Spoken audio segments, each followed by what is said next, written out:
ये कहानी चंदनपुर जंगल की है। इस जंगल में उल्लू नाम का एक राजा था।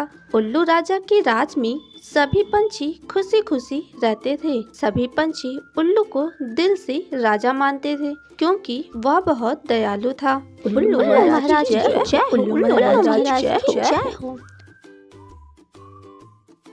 अरे टुनटुनी, तुम आओ आओ। टुनटुनी, मैंने सुना है तुम बहुत बुद्धिमान हो। तुम मेरे सवालों के जवाब दो। मुझे क्षमा करें महाराज, पर मैं अभी आपके सवालों के जवाब नहीं दे सकती। लेकिन क्यों टुनटुनी? महाराज, मेरी बहन मीनू की तबीयत बहुत खराब है और मैं उससे मिलना चाहती हूँ। इसलिए मैं यहाँ आपसे अनुमति लेने आई हूँ कि क्या मैं अपनी बहन मीनू से मिलने के लिए जा सकती हूँ। हाँ टुनटुनी, बिल्कुल तुम जा सकती हो। टुनटुनी अनुमति पाकर अपनी बहन मीनू से मिलने चली जाती है। उसके गए कुछ ही समय हुआ था कि तभी वहाँ एक कबूतर आता है। महाराज, हमारे जंगल में एक घुसपैठिया घुस आया है। घुसपैठिया? टोनी, तुम जाकर उसे बुला कर लाओ। जी महाराज। टोनी उस घुसपैठिए को बुलाने जाता है। घुसपैठिए, तुम हमारे जंगल में बिना इजाजत के कैसे घुस सकते हो? चलो, तुम्हें हमारे महाराज बुला रहे हैं। क्या तुम्हें दिखाई नहीं दे रहा? मैं भोजन कर रहा हूँ। मैं नहीं जा रहा तुम्हारे महाराज के पास। उनसे कहो अगर उन्हें हमसे मिलना है तो वो खुद यहाँ आए। तुम्हें चलना ही होगा, वरना मैं तुम्हें यहाँ से पकड़ के ले जाऊंगा। क्या पकड़ कर? ऐसा ना हो तुम मुझे पकड़ने आओ और तुम्हारे ऊपर फल ही टूट कर गिर जाए। टोनी जैसे ही उस घुसपैठिए को पकड़ने के लिए जाता है कि उसके ऊपर एक बड़ा सा फल टूटकर गिर जाता है। देखा, टूट गई ना पोपरी। इससे पहले कि मैं कुछ और कहूँ तो चला जा यहाँ से। टोनी भागते हुए उल्लू महाराज के पास आता है और उसे सारी बात बता देता है। और तो और महाराज, मैंने तो ये भी सुना है उस घुसपैठिए की जुबान काली है। वो जो भी बोलता है वो सच हो जाता है। टोनी की बात सुनकर उल्लू महाराज को बहुत गुस्सा आता है और वो अपने सेनापति से कहता है, सेनापति, तुम जाकर उसे पकड़कर यहाँ लाओ। थोड़ी देर में ही सेनापति उस कालू कौवे को पकड़कर उल्लू महाराज के सामने ले आता है।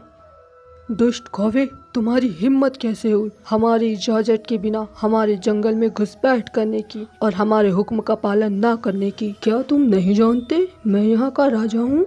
मैं नहीं मानता किसी राजा को, मैं अपनी मन की करता हूँ। दुष्ट कौवे, मैं तुम्हारे इस गुस्ताखी की सजा दे सकता हूँ। संभल कर उल्लू महाराज, कहीं ऐसा ना हो हमें सजा देते हुए कहीं आपकी चोंच ही ना टूट जाए। दुष्ट, तुम्हारी ये मजाल। सेनापति, मेरी चोंच। क्या हुआ महाराज, आप ठीक तो है ना? मेरी चोंच टूट गई। सेनापति, मेरा हुक्म है इसका पर काट दिया जाए। देखना सेनापति, संभल कर, कहीं ऐसा ना हो मेरे पर कतरने आओ और तुम्हारे ही पर कट जाएं। सेनापति जैसे ही उस कौवे के पर कतरने के लिए जाता है कि तभी पेड़ से एक नोकदार शाखा टूटकर उसके पंख पर गिर जाता है।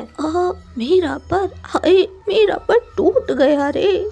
सेनापति के पंख टूटने से सभी डर जाते हैं। रहने दे महाराज, इसे सजा ना दे। मैंने सुना है ये जहाँ से आया है वहाँ इसने किसी के मरने की बात कही थी और वह पंछी मर गया था। हाँ, ये सच कह रहा है। कहो तो यहाँ किसी के मरने की बात कहूँ? नहीं।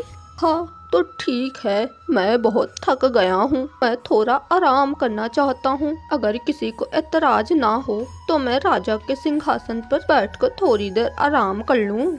क्या महाराज के सिंहासन पर? दुष्ट कौवे, तुम्हारे तन के साथ साथ तुम्हारी जुबान भी काली है। तुम हमारे महाराज के सिंहासन पर कैसे बैठ सकते हो? अच्छा, तो तुम्हें एतराज है? जब तक तुम्हें एतराज है तुम मूर्ति बने रहो। एतराज खत्म, मूर्ति बनना खत्म।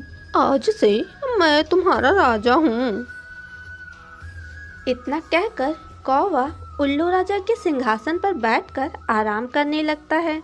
सुनो, मुझे भूख लगी है, जाओ मेरे लिए स्वादिष्ट भोजन लेकर आओ। सभी पंछी उसके लिए तरह तरह के भोजन लाते हैं। कौवा भोजन खाने लगता है। सभी पंछी बहुत उदास थे क्योंकि उसे ना चाहते हुए भी दुष्ट कौवे को अपना राजा मानना पड़ता है। सभी वहाँ से उदास होकर चले जाते हैं कि तभी टुनटुनी जंगल में वापस आ जाती है। अरे महाराज, आप सब यहाँ? मैं तो आ ही रही थी आपसे मिलने।